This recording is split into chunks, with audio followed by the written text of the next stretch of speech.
ಇವತ್ತಿನ content latest updates ಕಡೆಗೆ. ಈ ಲಿಸ್ಟಲ್ಲಿ ಮೊದಲನೇದಾಗಿ ಮಿಸ್ಟರ್ ನಟ್ವರ್ಲಾಲ್.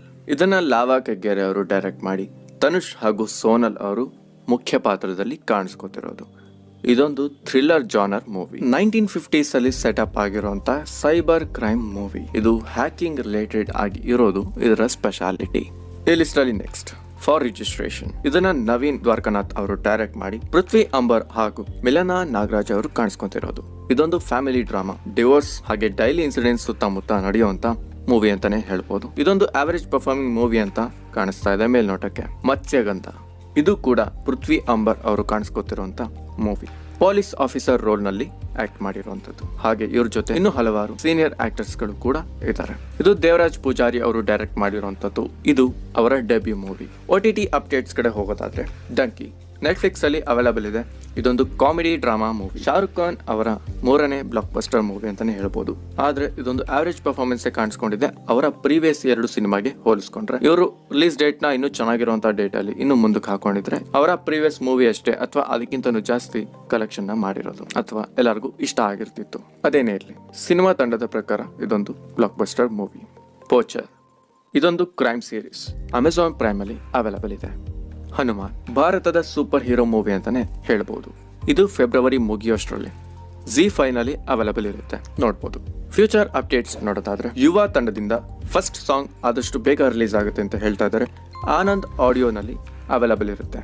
ಪ್ರೇಕ್ಷಕರ ಮನಸ್ಸಲ್ಲಿ ಅಚ್ಚುಳಿಯುವಂತ ಪಾತ್ರ ಹಾಗೆ ಬ್ಯಾಕ್ ಡ್ರಾಪ್ ಅಲ್ಲಿ ತಯಾರಾದಂತ ಉಗ್ರಂ ಮೂವಿಗೆ 10 ವರ್ಷ ಕಂಪ್ಲೀಟ್ ಆಗಿದೆ. ಒಂದು ಡಿಕೇಡ್ ಮುಗ್ದಿದೆ. ಪ್ರಶಾಂತ್ ನೀಲ್, ಶ್ರೀಮುರಳಿ ಹಾಗೆ ಹರಿಪ್ರಿಯಾ ಅವರು ಮಾಡಿರುವಂತ ಉಗ್ರಂ ಮೂವಿಗೆ. ಇದೊಂದು ಪ್ರಶಾಂತ್ ನೀಲ್ ಅವರ ಮೈಲ್ ಸ್ಟೋನ್. ಇದೇ ಸಿನಿಮಾದ ಮತ್ತೊಂದು ವರ್ಷನ್ ಅಂತಾನೆ ಹೇಳಬಹುದು ಸಲಾರ್. ಅದರ ರಿವ್ಯೂ ಕೂಡ ಅವೈಲೇಬಲ್ ಇದೆ, ಡಿಸ್ಕ್ರಿಪ್ಷನ್ ಇದೆ, ನಮ್ಮ ವಿಡಿಯೋನ ನೋಡಬಹುದು. ಚೀಪ್ ಸಾಂಗ್ ಉಪೇಂದ್ರ ಅವರ UI ಮೂವಿಯ ಚೀಪ್ ಸಾಂಗ್ ಫೆಬ್ರವರಿ 26 ಅಂದ್ರೆ ನಾಳೆ ರಿಲೀಸ್ ಆಗ್ತಾ ಇದೆ. ಟೀಸರ್ ನೋಡಿರ್ತೀರಾ, ನಾನಂತೂ ಎಕ್ಸೈಟೆಡ್ ಇದ್ದೀನಿ ಇದು ಯಾವ ರೀತಿ ಇರುತ್ತೆ ಅಂತ. ಅಫ್ಕೋರ್ಸ್ ಇದನ್ನ ಎಲ್ಲರೂ ಬೇರೆ ರೀತಿ ತಗೊಂಡಿರ್ತಾರೆ. ಹಾಗೆ ಉಪೇಂದ್ರ ಅವರ ಫ್ಯಾನ್ಸ್ ಹಾಗೆ ಬುದ್ಧಿವಂತರು ಇದನ್ನ ಹೇಗೆ ತಗೋಬೇಕು ಅಂತ ಅವ್ರಿಗೆ ಚೆನ್ನಾಗಿ ಗೊತ್ತಿರುತ್ತೆ. ನೋಡೋಣ ಆಕ್ಚುಯಲ್ ಅರ್ಥ ಏನು ಅಂತ. ಎನಿವೆ, ಉಪೇಂದ್ರ ಅವ್ರು ಏನೇ ಮಾಡಿದ್ರು ಡಿಫ್ರೆಂಟ್ ಆಗೇ ಇರುತ್ತೆ. ಅದಕ್ಕೊಂದು ಎಕ್ಸಾಂಪಲ್ ಈ ಸಾಂಗ್. ಇನ್ನ ನೆಕ್ಸ್ಟ್ ಅಪ್, ಧ್ರುವ ಸರ್ಜಾ ಅವರ ಮಾರ್ಟಿನ್ ತಂಡ ಶೂಟಿಂಗ್ಗೆ ಅಂತ ಹೋಗ್ಬೇಕಾದ್ರೆ ಫ್ಲೈಟ್ ಅವಘಡದಲ್ಲಿ ಸಿಗಾಕೊಂಡಿತ್ತು.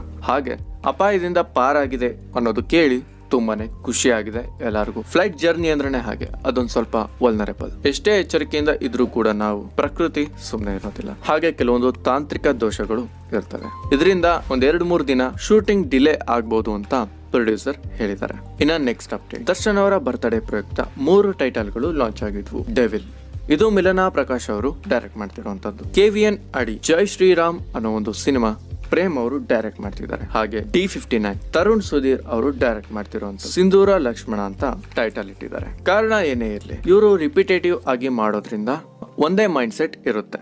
ಎಕ್ಸ್ಪೆರಿಮೆಂಟಲ್ ಆಗಿ ಕಮ್ಮಿ ಆಗೋಗುತ್ತೆ. ಆದ್ರೆ ತರುಣ್ ಸುಧೀರ್ ಪ್ರಯತ್ನ ಪಡ್ತಿದ್ದಾರೆ. ಆದ್ರೂ ಕೂಡ ಇವರ ಕಂಫರ್ಟ್ ಝೋನ್ ಇಂದ ಆಚೆ ಬಂದು ಬೇರೆ ಡೈರೆಕ್ಟರ್ಸ್ ಹಾಗೂ ಪ್ರೊಡ್ಯೂಸರ್ ಜೊತೆ ಸಿನಿಮಾ ಮಾಡಿದ್ರೆ ಅವರ ಮಾರ್ಕೆಟ್ ಜೊತೆ K5 ಮಾರ್ಕೆಟ್ ಕೂಡ ಬೆಳೆಯುತ್ತೆ ಅನ್ನೋದು ಎಲ್ಲರ ಭಾವನೆ. ಇನ್ನ ನೆಕ್ಸ್ಟ್ ಅಪ್ಡೇಟ್, ಡಾಲಿ ಪಿಕ್ಚರ್ಸ್ ಕಡೆಯಿಂದ ಅನೌನ್ಸ್ಮೆಂಟ್ ಗಳು ಬಂದಿದ್ವು.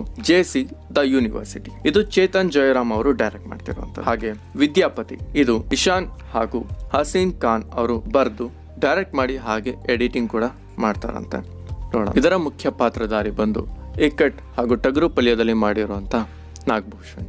ಹಾಗೆ ಡಾಲಿ ಅವರ ಉತ್ತರಾಖಂಡ ಸಿನಿಮಾ ಕೂಡ ಇದೇ ವರ್ಷ ರಿಲೀಸ್ ಆಗೋ ಸಾಧ್ಯತೆಗಳು ಇದೆ. ಪುಷ್ಪ 2 ಕೂಡ ಇದೇ ವರ್ಷ ರಿಲೀಸ್ ಆಗುತ್ತೆ. ಅದರಲ್ಲೂ ಕೂಡ ಮುಖ್ಯವಾಗಿ ಕಾಣಿಸ್ಕೋತಿದ್ದಾರೆ ಡಾಲಿ ಧನಂಜಯ್ ಅವರು. ಇನ್ನ ಕೊನೆಯದಾಗಿ ಸಪ್ತ ಸಾಗರದ ಆಚೆಯ ರುಕ್ಮಿಣಿ ವಸಂತ್ ಅವರು ಕನ್ನಡ ಇಂಡಸ್ಟ್ರಿಯ ಆಚೆ ಒಂದು ತಮಿಳ್ ಮೂವಿನಲ್ಲಿ ಕಾಣಿಸ್ಕೊತಿದ್ದಾರೆ. ಶಿವಕಾರ್ತಿಕೇಯನ್ ಅವರ SK23 ಇನ್ನ ಟೈಟಲ್ ಇಟ್ಟಿಲ್ಲ, ಆದ್ರೆ ಇದರ ಡೈರೆಕ್ಟರ್ AR ಮುರುಗದಾಸ್. ಇದೊಂದು ಒಳ್ಳೆ ವಿಷಯನೇ. ಅವರ ಮಾರ್ಕೆಟ್ ಎಕ್ಸ್ಪ್ಯಾಂಡ್ ಆಗಿದೆ ಅನ್ನೋದು ಗೊತ್ತಾಗ್ತಾ ಇದೆ. ಆದ್ರೆ ಮತ್ತೆ ಕನ್ನಡಕ್ಕೆ ವಾಪಸ್ ಬಂದು ಸಿನಿಮಾಗಳನ್ನ ಮಾಡ್ಲಿ ಅನ್ನೋದು ನಮ್ಮೆಲ್ಲರ ಆಶಯ. ಕಾಂಟ್ರವರ್ಸಿ ಈ ಸೆಗ್ಮೆಂಟ್ ಅಲ್ಲಿ ಮೇಜರ್ 2 ವಿಷಯಗಳಿದೆ. ಆ ವಿಷಯಕ್ಕೂ ಮುಂಚೆ ನಾವು ಬೆಳೀತಾ ಇದೀವಿ ಅಂತಂದಾಗ ನಾವು ಕೆಲವೊಂದು ಗುಣಗಳನ್ನ ಅಳವಡಿಸ್ಕೊಳ್ಳೋದು ತುಂಬಾ ಉತ್ತಮ. ನಮ್ಮ ಪ್ರೊಫೆಷನಲ್ ಹಾಗೂ ಪರ್ಸನಲ್ ಲೈಫ್ಗೆ ಹೆಲ್ಪ್ ಆಗೋ ತರ. ಇಲ್ಲಾಂದ್ರೆ ಎರಡಕ್ಕೂ ಹೊಡ್ತಾ ಬೀಳೋದು ಗ್ಯಾರಂಟಿ. ದರ್ಶನ್ ವರ್ಸಸ್ ಉಮಾಪತಿ ಒಂದು ಟೈಟಲ್ ಅಲ್ಲಿ ಶುರುವಾಗಿದ್ದು ಬೇರೆ ಬೇರೆ ಹಂತಕ್ಕೂ ಹೋಯ್ತು. ತಗಡು ಇಂದ ಅವಳು ಇವಳಿಗೂ ಹೋಯ್ತು. ಅದರಿಂದ ಬೇರೆ ಬೇರೆ ಕಾನ್ಸಿಕ್ವೆನ್ಸಸ್ ಕೂಡ ಶುರು ಆಯ್ತು. ಅದನ್ನ ಹೇಗ್ ಫೇಸ್ ಮಾಡ್ತಾರೆ ಅನ್ನೋದನ್ನ ನೋಡ್ಬೇಕಾಗಿದೆ. ಜಗ್ಗೇಶ್ ವರ್ಸಸ್ ವರ್ತೂರ್ ಸಂತೋಷ್ ಇವರು ಅಷ್ಟೇ. ಒಂದು ಸ್ಟೇಜ್ ಮೇಲೆ ನಿಂತಿದ್ದಾಗ ಅವರು ಎಷ್ಟೇ ಕಾಮಿಡಿಯನ್ ಆಗಿರ್ಬೋದು, ಎಷ್ಟೇ ಕಾಮಿಡಿ ಮಾಡ್ಬೋದು, ಬಟ್ ಒಬ್ಬ ವ್ಯಕ್ತಿ ಬಗ್ಗೆ ಹೇಳಬೇಕಾದ್ರೆ ಕೆಲವೊಂದು ವರ್ಡ್ಸ್ಗಳನ್ನ ಯೂಸ್ ಮಾಡೋದು ಸರಿ ಇರೋದಿಲ್ಲ. ಅದು ಗೊತ್ತೇ ಇಲ್ಲ ಅಂತಂದಾಗ ಅದಿನ್ನು ವಿಯರ್ಡ್ ಅಂತ ಅನ್ಸುತ್ತೆ. ಇದಕ್ಕೆ ಉತ್ತರವಾಗಿ ಉಮಾಪತಿ ಅವರು ಕೂಡ ದರ್ಶನ್ ಅವರ ಮಾತಿಗೆ ಅವರ ಪೋಸ್ಟ್ ಮೂಲಕ ಉತ್ತರ ಕೊಟ್ಟಿದ್ದಾರೆ. ಹಾಗೆ ವರ್ತೂರ್ ಅವರು ಕೂಡ ಒಂದು ಇಂಟರ್ವ್ಯೂ ನಲ್ಲಿ ಅದಕ್ಕೆ ಉತ್ತರ ಕೊಟ್ಟಿದ್ದಾರೆ. ಆಸ್ ಫ್ಯಾನ್ಸ್ ಇದನ್ನ ಅವ್ರಿಗೆ ತಿಳಿಸುವಂತದ್ದು ಕೂಡ ಫ್ಯಾನ್ ಗಳ ಜವಾಬ್ದಾರಿ ಆಗಿರುತ್ತೆ. ಯಾಕಂದ್ರೆ ಮಕ್ಕಳಾಗ್ಲಿ ಫ್ಯಾನ್ಸ್ ಆಗ್ಲಿ ಕೆಲವೊಮ್ಮೆ ಕೆಲವೊಬ್ರು ಬ್ಲೈಂಡ್ ಆಗಿ ಫಾಲೋ ಮಾಡುವಂತವ್ರು ಕೂಡ ಇರ್ತಾರೆ. ಅವರೇ ಮಾತಾಡ್ತಾರೆ, ಅವರೇ ಮಾಡಿದ್ದಾರೆ ಅಂತಂದ್ರೆ ನಮ್ದೆಲ್ಲ ಏನು ಅಂತ ಹೇಳಿ ಅವರು ಅದೇ ಕೆಲಸನ ಮಾಡೋದಕ್ಕೆ ಸ್ಟಾರ್ಟ್ ಮಾಡೋ ತರ ಆಗ್ಬಾರ್ದು. ಅದಕ್ಕೆ ದಾರಿ ಆಗ್ಬಾರ್ದು. ಅದಕ್ಕೆ ಒಂದು ಸ್ಟೇಜ್ ಅಲ್ಲೇ ನಿಂತಿದ್ದಾಗ ಯೋಚನೆ ಮಾಡಿ ತೂಕವಾಗಿ ಮಾತಾಡೋದು ಚಂದ. ಇನ್ನ last segment celebrity cricket league 2024.